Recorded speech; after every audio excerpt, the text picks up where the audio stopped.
होत वही जो राम रचि राखा। एक बार स्वर्ग से घोषणा हुई, भगवान सेब बांटने आ रहे हैं, आप सब लोग तैयार हो जाइए।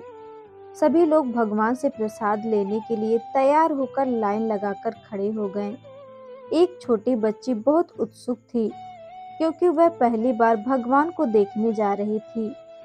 एक बड़े और सुंदर सेब के साथ साथ भगवान के दर्शन की कल्पना से ही वह खुश हो रही थी। अंततः प्रतीक्षा समाप्त हुई। बहुत लंबी कतार में जब उसका नंबर आया तो भगवान ने उसे एक बड़ा और लाल रंग का सेब दिया। लेकिन जैसे ही वह सेब पकड़कर लाइन से बाहर निकली, उसका सेब हाथ से छूटकर कीचड़ में गिर गया।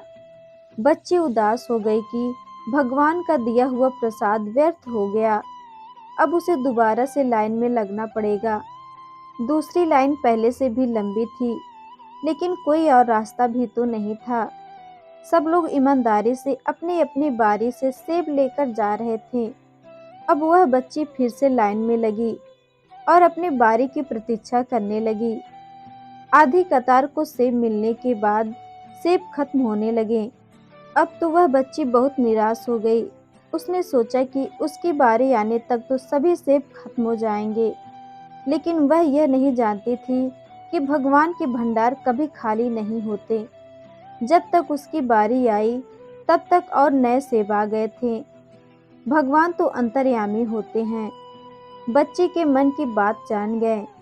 उन्होंने इस बार बच्ची को सेब देकर कहा, पिछली बार वाला सेब एक तरफ से सड़ चुका था, तुम्हारे लिए सही नहीं था, इसलिए मैंने ही उसे तुम्हारे हाथों गिरवा दिया था।